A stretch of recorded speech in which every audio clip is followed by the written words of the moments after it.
Hello students, अगर हम कुछ डेली लाइफ के सॉल्यूशंस की बात करें, जैसे कार्बोनेटेड ड्रिंक्स, जो सॉफ्ट ड्रिंक्स हम पीते हैं वो कार्बोनेटेड ड्रिंक्स होती हैं, कार्बोनेटेड ड्रिंक्स की बात करें, या फिर अगर हम फॉर्मलिन की बात करें, फॉर्मलिन जो स्पेसिमेंस को प्रिजर्व करने में यूज़ होता है, या फिर हाउस होल्ड क्लीनर्स की बात करें, हाउस होल्ड क्लीनर्स, और या फिर हम सिंपल वाटर की ही बात करें, सिंपल जो हमारा नॉर्मल प्लेन वाटर है, नॉर्मल वाटर, अगर हम इसकी बात करें तो ये सारे के सारे जो एग्जाम्पल्स हैं ये सब सोल्यूशन के एग्जाम्पल्स हैं।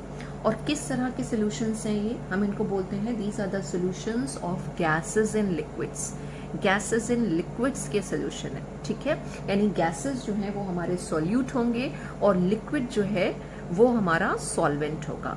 तो जब गैसेस को हमने लिक्विड के अंदर मिक्स किया तो जो सोल्यूशन हमारे पास आया उसको हम बोल रहे हैं solution of gases in liquids, right. और ये सारे एग्जाम्पल्स कार्बोनेटेड ड्रिंक्स अगर हम ले लें तो उसमें कार्बन डाइऑक्साइड जो है वो वाटर के अंदर डिसॉल्व है या शुगर सिरप के अंदर डिसॉल्व है।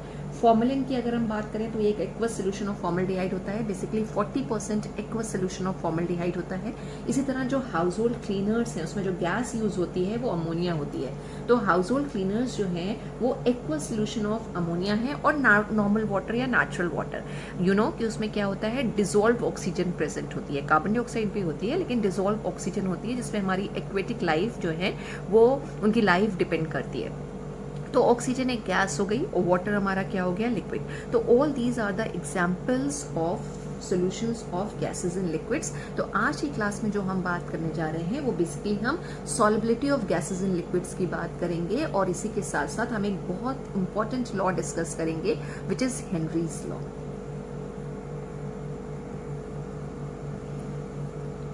अब हमारे पास आते हैं वो फैक्टर्स जो solubility of the gases in liquids को अफेक्ट करेंगे।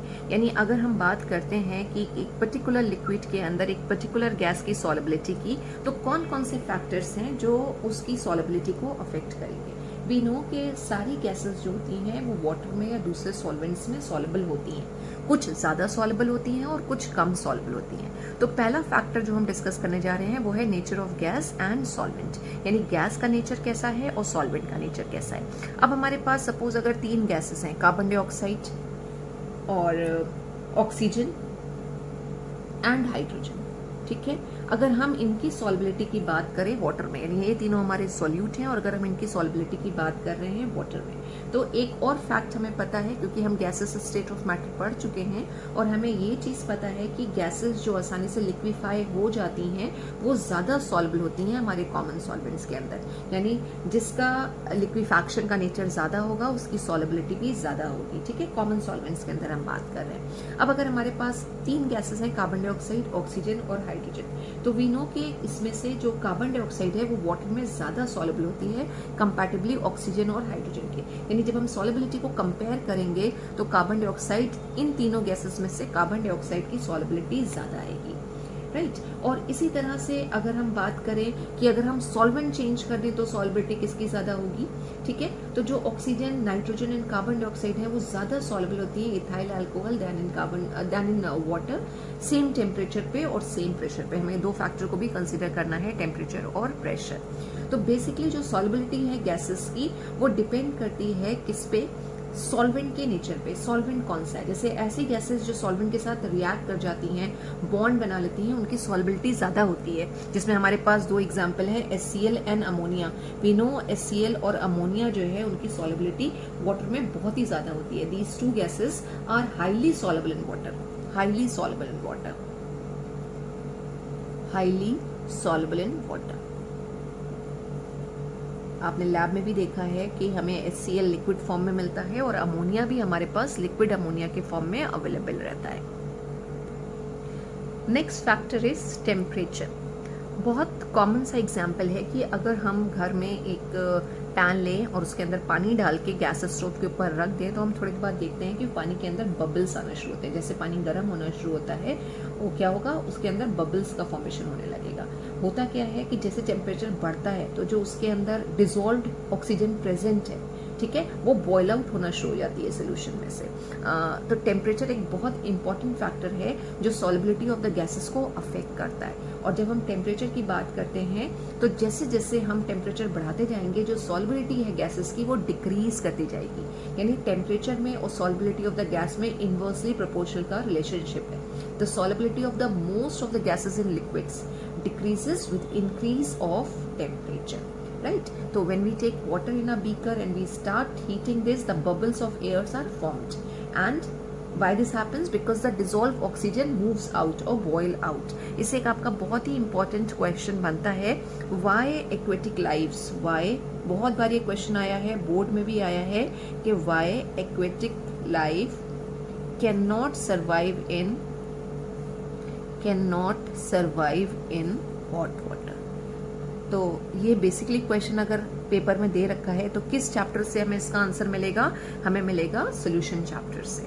और एक्वेटिक लाइफ हमने पहले ही बात करी है कि जो वाटर के अंदर डिसॉल्व ऑक्सीजन है उस पर डिपेंड करती है, उसकी लाइफ उसी पे डिपेंड करती है, उसका सर्वाइवल उसी पे डिपेंड करता है। और अगर पानी गर्म है, ठीक है, पानी गर्म है, पानी का टेम्परेचर बढ़ गया है, हॉट वाटर है जो बेसिकली थर्मल पोल्यूशन की वजह से हो सकता है, तो क्या होगा? डिसॉल्व ऑक्सीजन वहां पे कम होती चली जाएगी, यानी पानी के अंदर जो ऑक्सीजन है वो कम होती चली जाएगी, एंड द फिशेज और the aquatic life they will die. 100 ml water में अगर हम बात करें तो अप्रोक्सीमेट 3 से 4 ml ऑक्सीजन होता है।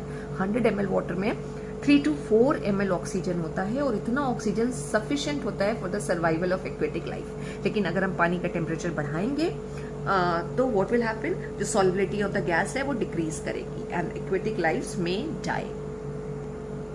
So I hope you understood the answer. Aquatic life depends on dissolved oxygen in water. When water is heated or temperature is raised, the solubility of the gases will decrease because the relationship between temperature and solubility is inversely proportional. Temperature is inversely proportional to solubility of gases. Move on to next factor, which is a very important factor. और हमारा जो Henry's law की हम बात कर रहे थे वो हेनरीज लॉ हमें इसी फैक्टर से देखने को मिलेगा। और हेनरीज लॉ नहीं, हम पहले फैक्टर ही लिख लेते हैं, and the factor is pressure. Pressure pressure और ये कोई नया चीज़ नहीं है। आप स्टेट्स ऑफ मैटर में जब हमने गैसेस स्टेट की बात करी थी तो आप वहाँ पे भी इस फैक्टर को पढ़ चुके हो कि बहुत ही इंपॉर्टेंट फैक्टर है और जो इन्फ्लुएंस करता है solubility of the gases in liquids को। और रिलेशनशिप की अगर हम बात करें तो क्या होता है कि solubility of a gas in liquids is directly proportional to the pressure of the gases. यानी अगर हम प्रेशर बढ़ाते जाएंगे तो जो गैसेस की सॉल्युबिलिटी है वो बढ़ती जाएगी। इसका सबसे अच्छा एग्जाम्पल आप देख सकते हो कि अगर एक कोल्ड ड्रिंक की बॉटल है और वो सील्ड है और अगर आप उसको ओपन करते हो तो व्हाट हैपेंस? एक फिज, एफरवेसेंस या बबल्स आते हैं। वो बबल्स वहाँ पे क्यों आ रहे हैं? क्योंकि जो कार्बन डाइऑक्साइड उस बॉटल के अंदर, उस ड्रिंक के अंदर, कार्बोनेटेड ड्रिंक्स के अंदर या फिजी ड्रिंक के अंदर स्टोर करी गई है, उसको कार्बोनेटेड या कार्बन डाइऑक्साइड पास करके उसको फिज ड्रिंक बनाया गया है या फिजी ड्रिंक बनाया गया है। तो जब आप जैसे ही कैप को हटाते हो यानी सील को ब्रेक करते हो तो व्हाट हैपेंस? वो प्रेशर जो है इक्विलिब्रियम में आने की कोशिश करता है, और जैसे ही प्रेशर डिक्रीज करेगा, बॉटल के अंदर प्रेशर ज़्यादा है, सील्ड बॉटल के अंदर प्रेशर ज़्यादा है, और जैसे ही आपने वो सील रिमूव करी प्रेशर इक्विलिब्रियम में आएगा, क्योंकि बाहर प्रेशर कम है, प्रेशर इक्विलिब्रियम में आएगा, प्रेशर घटेगा, सॉल्युबिलिटी ऑफ द गैस भी घटेगी। तो प्रेशर और सॉल्युबिलिटी ऑफ द गैस में अगर हम बात करें तो pressure is directly proportional to solubility of gas. Solubility of gas.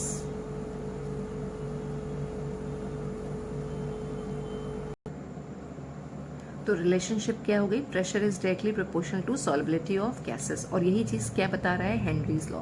Henry's law भी यही कहता है कि if we increase the pressure the solubility of the gas in liquid also increases. और इसको कैसे हम लॉ को लिख सकते हैं? solubility of a gas in liquid is directly proportional to the pressure of a gas at definite temperature। ठीक है, एक डेफिनेट टेम्परेचर पे ही हम बात करेंगे। अब इसको अगर हमें वेरिएबल के टर्म में एक्सप्रेस करना हो तो अगर हम solubility को ले लें in terms of mass of the gas dissolve per unit volume of the liquid, तो उसके लिए हमने एक वेरिएबल ले लिया m। यहाँ पे m क्या है? m is the mass of the gas dissolved, mass of gas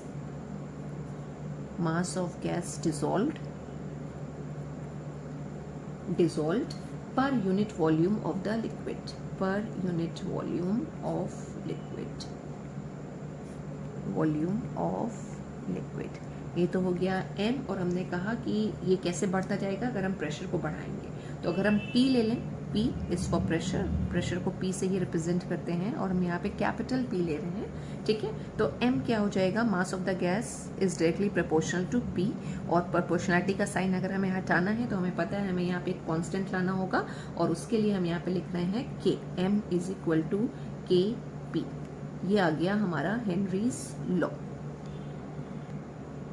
अब अगर हम नॉर्मल एटमॉस्फेरिक प्रेशर की बात करें कि if P is equal to 1 normal atmospheric pressure है, तो M क्या हो जाएगा, M इज इक्वल टू हो जाएगा K के बराबर, ठीक है। यानी mass of the gas dissolve will equal to K के बराबर हो जाएगा, और जो वैल्यू ऑफ K है यहाँ पे जो K की वैल्यू आएगी, it will be different for different gases at a particular temperature. और क्यों अलग अलग गैसेस की इसकी वैल्यू अलग अलग है, क्योंकि अभी हमने बात करी कि जो अलग अलग गैसेस हैं उनका अलग अलग प्रेशर आता है, उनकी अलग अलग सॉल्युबिलिटी होती है, राइट।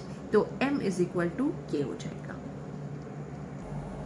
अब यही अगर हमें किसी गैस की सॉल्युबिलिटी एक पर्टिकुलर प्रेशर पे पता है, ठीक है, तो हम उसको दूसरे प्रेशर्स पे कैलकुलेट कर सकते हैं कि मतलब दूसरे प्रेशर पे उसकी क्या सॉल्युबिलिटी आएगी। तो इसी एक्सप्रेशन को हम कैसे लिख सकते हैं, m1 upon m2 is equal to p1 upon p2, ठीक है।